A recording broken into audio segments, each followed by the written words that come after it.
Hello, welcome to हमारा online chemistry class. यहाँ हम अल्कोहल, फिनॉल और ईथर के वीडियो लेक्चर डिस्कस कर रहे हैं। इस क्रम में हमारा 5th और लास्ट वीडियो लेक्चर है।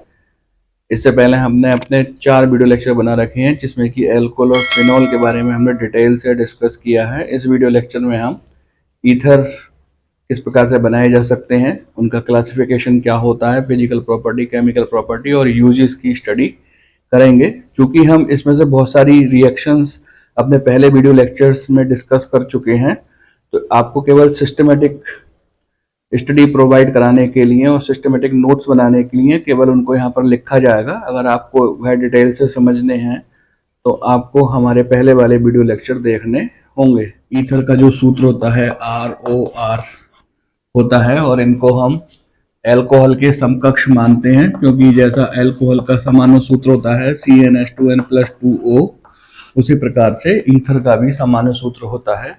यहाँ पर जो n की वैल्यू है वह 2 से स्टार्ट होगी, 2, 3, 4, 5।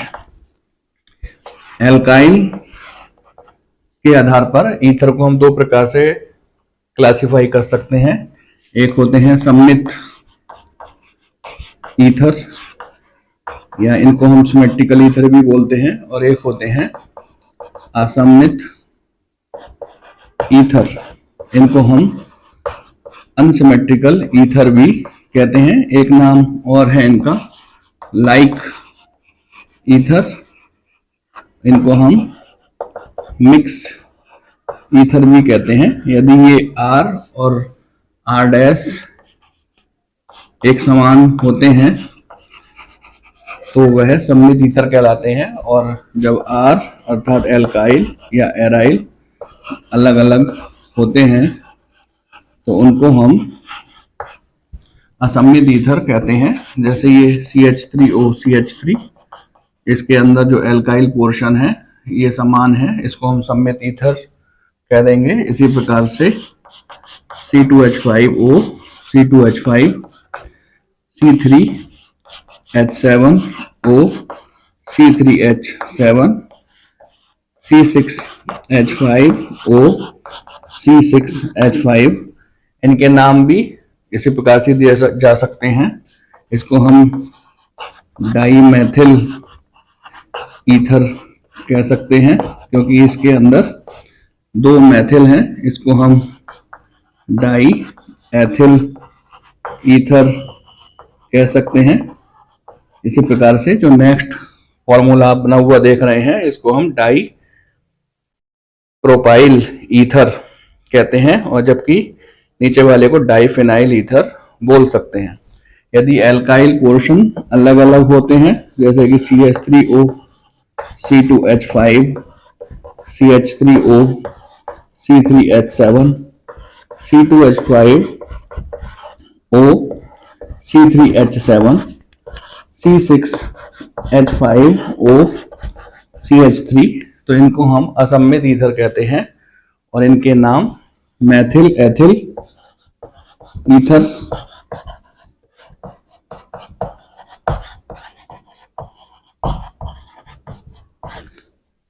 मैथिल प्रोपिल ईथर,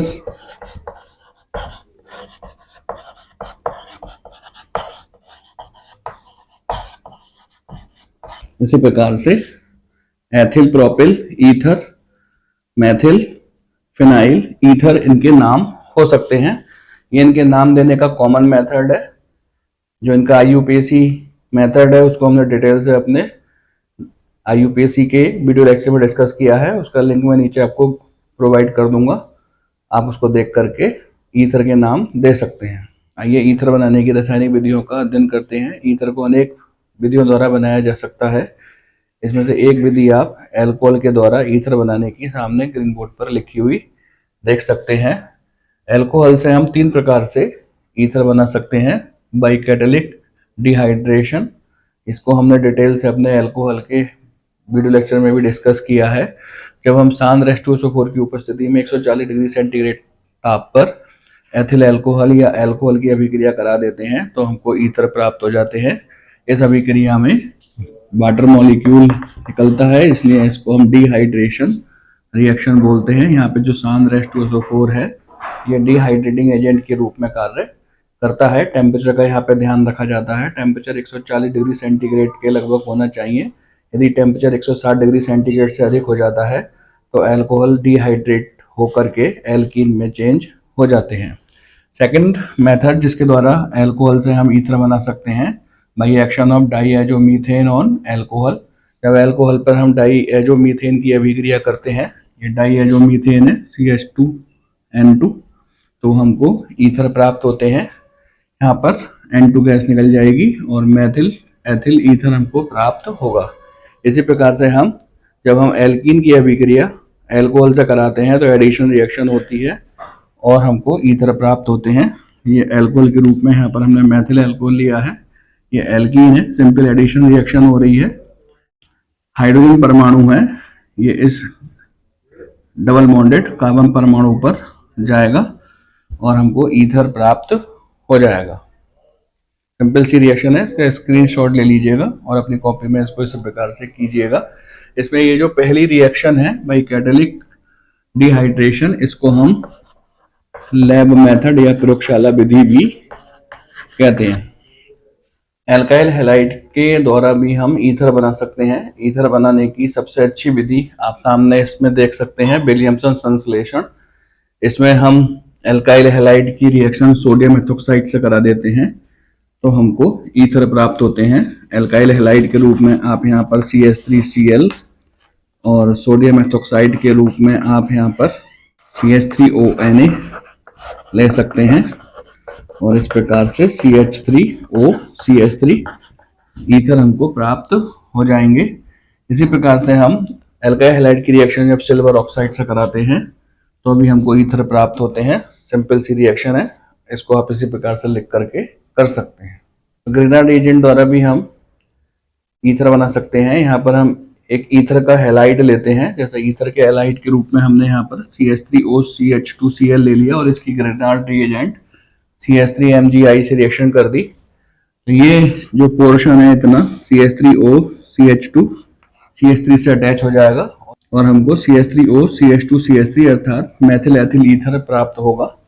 तो जितनी भी ईथर बनाने की हमने विधियां पढ़ी हैं वो सब हम अपने वीडियो लेक्चर नंबर 1 से लेकर 4 तक में डिस्कस कर चुके हैं। यहाँ पे हमने इनको डिटेल से डिस्कस नहीं किया है, बस एक सिमेट्रिकल स्टडी के लिए, एक सिस्टमेटिक स्टडी के लिए हमने यहाँ पर इसको आपको लिख करके दिखा दिया है। यदि आपको डिटेल से इनको समझना है तो आपको वीडियो लेक्चर्स 1 से लेकर के 4 तक देखने होंगे।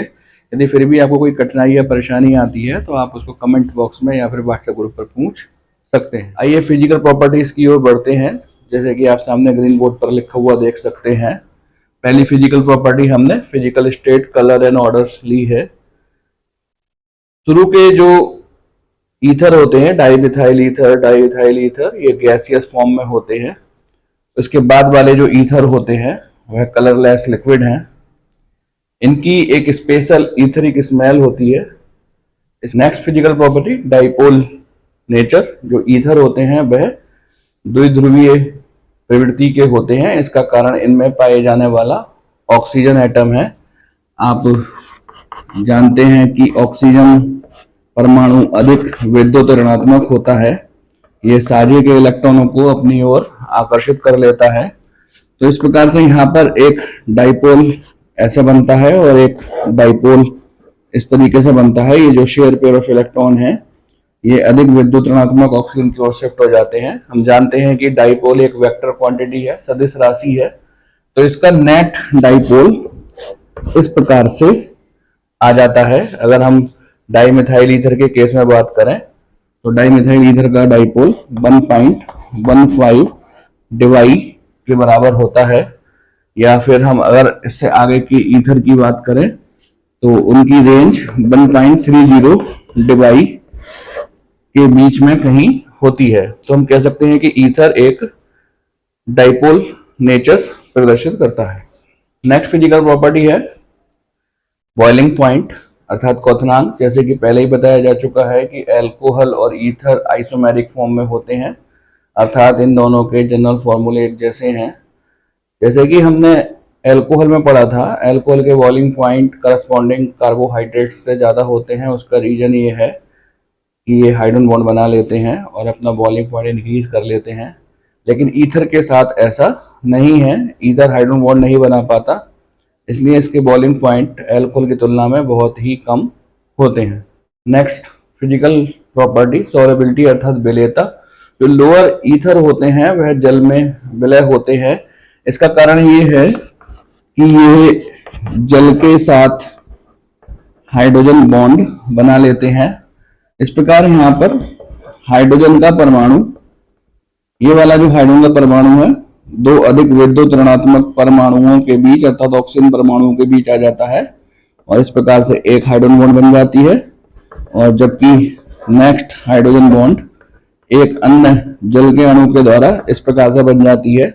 तो लोअर ईथर जल में विलय होते हैं क्योंकि जल के साथ में हाइड्रोजन बॉन्ड बना लेते हैं। जैसे जैसे इनके एल्काइल पोर्शन बढ़ता है, ये जो R है इसकी कार्बन परमाणु की संख्या बढ़ती है तो इनकी जल में विलेयता कम होती जाती है, क्योंकि ये जो बड़ा एल्काइल होता है ये हाइड्रोजन बॉन्ड बनाने में कठिनाई उत्पन्न करता है। तो हम कह सकते हैं कि लोअर ईथर जल में विलय है क्योंकि वह जल के अणु के साथ हाइड्रोजन बॉन्ड बना लेते हैं। ये ईथर की रासायनिक गुणों का अध्ययन करते हैं।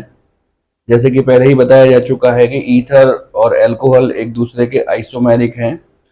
जैसे हम पीछे पढ़ चुके हैं कि अल्कोहल बहुत अधिक क्रियाशील होते हैं, लेकिन अल्कोहल की तुलना में ईथर इतने अधिक क्रियाशील नहीं होते, इनकी क्रियाशीलता कम होती है। फिर भी ये 4 प्रकार की रासायनिक गुण देते हैं। Reaction of the etheric oxygen. Ether के अंदर ये जो ऑक्सीजन एटम है इसके कारण होने वाली अभिक्रियाएं। सेकंड है reaction involving the cleavage. Cleavage का अर्थ है टूटना, कार्बन ऑक्सीजन बॉन्ड के टूटने से होने वाली अभिक्रियाएं। इस प्रकार से यहाँ पर ये वाली बंध टूटने से कुछ अभिक्रियाएं संपन्न होंगी। थर्ड है reaction involving the alkyl group. ये एल्काइल पोर्शन लग रहा है यहाँ पर, इसके कारण कुछ रासायनिक अभिक्रियाएं संपन्न होंगी। और इलेक्ट्रोफिलिक रिएक्शन ऑफ ईथर। तो हमने ईथर की रिएक्शन को 4 कैटेगरी में डिवाइड किया है, 1 बाय 1 करके इनकी स्टडी करते हैं। फर्स्ट कैटेगरी है reaction of the ethereal oxygen. हम जानते हैं कि ईथर के ऑक्सीजन परमाणु पर 2 जोड़ी लोन पेयर इलेक्ट्रॉन होते हैं। यदि कोई ऐसा परमाणु या आयन इसको मिले जिस पर कि इलेक्ट्रॉनों की कमी हो तो ये अपने लोन पेयर ऑफ इलेक्ट्रॉन उसको डोनेट कर देता है और कोऑर्डिनेट बॉन्ड बना लेता है। तो इस प्रकार से ईथर का ऑक्सीजन परमाणु अभिक्रिया कर जाता है। जैसे कि हमने यहाँ पर एक एसिड से रिएक्शन करवा दी। आप जानते हैं कि एसिड प्रोटॉन में और Cl आयन में टूटेगा, प्रोटॉन पर इलेक्ट्रॉनों की कमी होती है। तो इस प्रकार से एक लोन पेयर प्रोटॉन से जुड़कर या प्रोटॉन से कोऑर्डिनेट बॉन्ड बना लेगा, पॉजिटिव चार्ज, और ये Cl आयन। इस प्रकार कोऑर्डिनेट कंपाउंड हमको प्राप्त होंगे। आप इनको भिन्न भिन्न कैटेगरी में इस प्रकार से लिख सकते हैं। जैसे मैंने यहाँ पर डाई मिथाइल ईथर की रिएक्शन HCl से की, सेम प्रोसेस है, इसी प्रकार से रिएक्शन हो जाएगी और एक कोऑर्डिनेट कंपाउंड बन जाएगा। ये कुछ अन्य रिएक्शंस हैं, आप इनको स्वयं कर सकते हैं। यहाँ पर मैंने डाई इथाइल ईथर ले लिया और यहाँ पर मैंने मिथाइल इथाइल ईथर की रिएक्शन HCl से की। सेम प्रोसेस में ये रिएक्शन हो जाएगी। तो फर्स्ट कैटेगरी के अंतर्गत जो रिएक्शन आती है reaction of the ethereal oxygen, तो ऑक्सीजन पर पाए जाने वाले लोन पेयर ऑफ इलेक्ट्रॉन के कारण ये रिएक्शन कंप्लीट होती है। आइए सेकंड कैटेगरी की रिएक्शन की स्टडी करते हैं। Reaction involving the cleavage of CO bond. यहाँ पर कार्बन और ऑक्सीजन के बीच बनने वाले बॉन्ड के टूटने से अभिक्रियाएं संपन्न होंगी। इस कैटेगरी की जो फर्स्ट रिएक्शन है रिएक्शन विद हाइड्रोजन हैलाइड। इस प्रकार से मैंने यहाँ पर ईथर की रिएक्शन हाइड्रोजन हैलाइड से की। इस प्रकार से कार्बन और ऑक्सीजन बॉन्ड का विखंडन हो जाएगा। H और X, ROH, आप जानते हैं ROH सूत्र के यौगिक एल्कोहल कहलाते हैं और ये RX एल्काइल हैलाइड तो हम कह सकते हैं कि जब हम ईथर की रिएक्शन हाइड्रोजन हैलाइडों से करते हैं तो एल्कोहल्स और एल्काइल हैलाइड्स बनते हैं। हाइड्रोजन हैलाइड्स के अभिक्रिया करने की जो दर है उसकी काफी बार बात हो चुकी है। HI बहुत तेजी से अभिक्रिया करता है और HF की अभिक्रिया करने की दर बहुत कम होती है। इसका कारण इनकी इलेक्ट्रोनेगेटिविटी है। I की इलेक्ट्रोनेगेटिविटी अर्थात विद्युत ऋणात्मकता कम होती है और F की विद्युत ऋणात्मकता अधिक होती है। इस प्रकार से इसके अभिक्रिया करने की दर भी कम होती है। तो हम यहाँ पर डाई मिथाइल ईथर ले सकते हैं और HBr से इसकी रिएक्शन करा दे रहे हैं। मेथिल अल्कोहल और मिथाइल ब्रोमाइड बन जाएगा। ये कुछ रिएक्शन है जो आपको स्वयं कंप्लीट करनी है, इनको करिएगा और अगर नहीं होती हैं तो फिर आप इसको व्हाट्सएप ग्रुप पर पूछ सकते हैं। सिंपल सी रिएक्शन है, कोशिश करिएगा, अवश्य हो जाएंगी। इस कैटेगरी की जो नेक्स्ट रिएक्शन है, reaction with dilute sulphuric acid. Dilute sulphuric acid अर्थात गंधक के तेजाब में जल की बहुत अधिक मात्रा होती है। तो हम यहाँ पर ईथर की रिएक्शन डाइल्यूट H2SO4 से जब कराते हैं तो वह वास्तव में H2O अर्थात जल से होने वाली अभिक्रिया है। इस प्रकार से कार्बन ऑक्सीजन बॉन्ड टूट जाएगा, H और OH अगर ये एल्काइल एक जैसे हैं तो इस प्रकार से हमको एल्कोहल प्राप्त होंगे।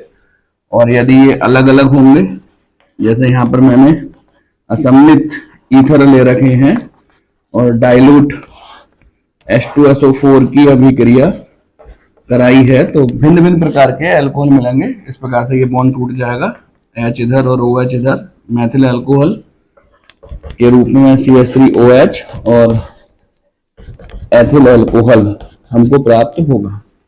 इस क्रम की जो अगली अभिक्रिया है रिएक्शन विद PCl5। यहाँ पर मैंने ईथर की अभिक्रिया PCl5 से की। इस प्रकार से एक Cl यहाँ आ जाएगा, एक Cl यहाँ आ जाएगा, बचा P और 3 Cl वो यहाँ पर आ जाएंगे। आपको जैसे दिख रहा है POCl3 और एल्काइल क्लोराइड के 2 अणु हमको प्राप्त होंगे। अगर ये दोनों एल्काइल भिन्न भिन्न हैं, जैसे यहाँ पर CH3O C2H5, तो यहाँ पर POCl3 और CH3Cl प्लस C2H5Cl। इस प्रकार से PCl5 ईथर से अभिक्रिया कर सकता है। इस कैटेगरी की जो लास्ट रिएक्शन है एसिटाइल क्लोराइड से अभिक्रिया CH3COCl। इस प्रकार से ये विखंडन हो जाएगा, Cl यहाँ पर आएगा, मैथिल क्लोराइड और COCH3 यहाँ पर आएगा, एस्टर बनेगा। तो एस्टर के रूप में CH3COOCH3 प्लस CH3Cl। अगर ये असम्मित ईथर है CH3O C2H5 और हम इसकी अभिक्रिया एसिटाइल क्लोराइड से कराएं तो यहाँ पर CH3COO C2H5 प्लस CH3Cl। इस प्रकार से हमको एस्टर और एल्काइल क्लोराइड प्राप्त होगा। आइए नेक्स्ट कैटेगरी की बात करते हैं। नेक्स्ट कैटेगरी है reaction involving the alkyl group. इसमें केवल एक ही रिएक्शन है। यहाँ पर हम ईथर की रिएक्शन ऑक्सीजन या एयर से लाइट की प्रेजेंस में कराते हैं तो ये परऑक्साइड हमको प्राप्त होते हैं। ये परऑक्साइड लिंकेज यहाँ पर बन जाएगी। जैसे हमने यहाँ पर डाई इथाइल ईथर की रिएक्शन ऑक्सीजन से की है, 1-एथॉक्सी इथाइल परऑक्साइड हमको प्राप्त हो जाता है। तो नेक्स्ट कैटेगरी है इलेक्ट्रोफिलिक सब्स्टिट्यूशन रिएक्शन। इस प्रकार की जो रिएक्शन है वह एराइल ईथर देते हैं, जैसे कि आप सामने ग्रीन बोर्ड पर देख रहे हैं। यहाँ पर बेंजीन न्यूक्लियस से ऑक्सीजन परमाणु जुड़ा हुआ है, उसका जो लोन पेयर ऑफ इलेक्ट्रॉन है इस sp2 हाइब्रिड कार्बन की ओर अट्रैक्ट हो जाता है और इसकी ये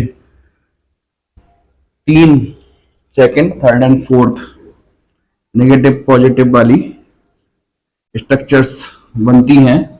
टोटल 4 रीयूनिटिंग स्ट्रक्चर्स बनती हैं और इसमें इलेक्ट्रोफिलिक सब्स्टिट्यूशन पॉसिबल हो जाता है। इलेक्ट्रोफिलिक सब्स्टिट्यूशन रिएक्शन के अंतर्गत बेंजीन न्यूक्लियस के कारण 4 रिएक्शन आती हैं, halogenation, nitration, sulphonation. Friedel craft के अंतर्गत 2 रिएक्शन, एल्काइलेशन और एसिटाइलेशन। तो जब एराइल ईथर होते हैं तो aryl ether electrophilic substitution reaction देते हैं। उसका रीजन ये है कि बेंजीन से जुड़ने वाले ऑक्सीजन परमाणु का lone pair of electron sp2 hybrid carbon के कारण बेंजीन के अंदर शिफ्ट हो जाता है और इसकी 5 रिजोनेटिंग स्ट्रक्चर्स बनती हैं। इन 5 रिजोनेटिंग स्ट्रक्चर्स में से 3 रिजोनेटिंग स्ट्रक्चर्स सेकंड, थर्ड और फोर्थ इन पर नेगेटिव पॉजिटिव चार्ज होता है और आप देख सकते हैं कि इलेक्ट्रॉन डेंसिटी पैरा पोजीशन पर और ऑर्थो पोजीशन पर इंक्रीज हो जाती है, जिससे ये सरलता से इलेक्ट्रोफिलिक सब्स्टिट्यूशन रिएक्शन के अंतर्गत हेलोजिनेशन, नाइट्रेशन, सल्फोनेशन और फ्रीडल क्राफ्ट रिएक्शन देती है। तो सामने आप हेलोजिनेशन रिएक्शन लिखी हुई देख रहे हैं, इसको आप स्वयं समझ सकते हैं और अपनी कॉपी में कर सकते हैं। इसी प्रकार से जो फ्रीडल क्राफ्ट रिएक्शन के दोनों पार्ट हैं, एल्काइलेशन और एसिटाइलेशन भी होंगे। सामने ग्रीन बोर्ड पर एल्काइलेशन दिखाया गया है। एल्काइलेशन में हमने ईथर के रूप में मिथाइल फिनाइल ईथर लिया है और मिथाइल क्लोराइड से एनहाइड्रस AlCl3 की उपस्थिति में इसकी अभिक्रिया कराई है। हम जानते हैं कि एल्काइलेशन में आने वाला जो ग्रुप होता है वो एल्काइल होता है, अर्थात यहाँ पर मिथाइल और थोड़े पैरा पोजीशन पर आएगा। आप इसको स्वयं कर सकते हैं। फ्रीडल क्राफ्ट के अंतर्गत आने वाली जो सेकंड रिएक्शन है एसिटाइलेशन, वो आप सामने ग्रीन बोर्ड पर देख सकते हैं, उसको स्वयं कर लीजिएगा। तो इस प्रकार ईथर की केमिकल प्रॉपर्टी फिनिश होती है। यूजेस की बात करें तो ईथर का अधिकांशतः इस्तेमाल या उपयोग निश्चेतक अर्थात एनेस्थेटिक के रूप में किया जाता है। ईथर एक सुरक्षित निश्चेतक है। पीछे भी हम एल्काइल हैलाइड में एक निश्चेतक पढ़ करके आए थे, क्लोरोफॉर्म, और वहां पर भी हमने बताया था कि क्लोरोफॉर्म एक सुरक्षित निश्चेतक नहीं है क्योंकि उसके साइड इफेक्ट काफ़ी हैं। ईथर एक सुरक्षित निश्चेतक है। इसका इस्तेमाल अधिकतर छोटे ऑपरेशंस जैसे कि दंत चिकित्सा वगैरह में किया जाता है, लेकिन इसकी ओवरडोज नहीं लेनी चाहिए। ओवरडोज इसकी हानिकारक हो सकती है। ईथर के द्वारा हम अन्य महत्वपूर्ण यौगिक जैसे कि एल्कोहल और एस्टर अन्य यौगिक भी बना सकते हैं। तो इस प्रकार ये वीडियो लेक्चर यहाँ पर फिनिश होता है और चैप्टर का भी ये लास्ट वीडियो लेक्चर था। हमने एल्कोहल, फिनॉल और ईथर को 5 वीडियो लेक्चर्स में स्टडी किया। इसका सबसे महत्वपूर्ण वीडियो लेक्चर सेकंड और थर्ड वाला है, जिसमें कि हमने एसिडिक प्रॉपर्टी ऑफ एल्कोहल और comparative study of acidic nature alcohol and phenol को समझाया है। जैसे कि हम हर वीडियो में कहते हैं कि आप अपने नोट्स अवश्य बनाइएगा। जब आप ये वीडियो लेक्चर देख रहे हो तो अपनी बुक या हमारी PDF फाइल्स अपने सामने अवश्य रखिएगा, एक दूसरे को कंपेयर कीजिएगा और अपने अपने सुंदर नोट्स बनाइएगा। यहाँ पर हमने बताते हुए चले हैं कि ये क्वेश्चन इंपॉर्टेंट है। शुरू में थोड़ा सा जरा कठिनाई होगी क्योंकि आपको सभी कुछ पढ़ना है, लेकिन जब आप इसकी 2-3 बार स्टडी कर लेंगे तो आपको महत्वपूर्ण प्रश्न और अति महत्वपूर्ण प्रश्न पता चल जाएंगे और आप उन पर टिक लगा देंगे। जब आप रिवीजन करेंगे तो वह रिवीजन मात्र आपका आधे घंटे में हो जाएगा। एक बार मैं फिर से रिवाइज करा देता हूँ कि प्रत्येक वीडियो की PDF फाइल हमारे पास उपलब्ध है। यदि आपको चाहिए तो आप उसको कमेंट बॉक्स में कमेंट करके या फिर व्हाट्सएप ग्रुप पर मंगवा सकते हैं। और इस प्रकार से ये जो वीडियो लेक्चर है और जो चैप्टर है ये हमारा फिनिश होता है। यदि आपको इस वीडियो लेक्चर से संबंधित कुछ कठिनाई है या परेशानी है तो आप उसको डिस्कशन बॉक्स में या फिर व्हाट्सएप ग्रुप पर चैटिंग के द्वारा सॉल्व कर सकते हैं।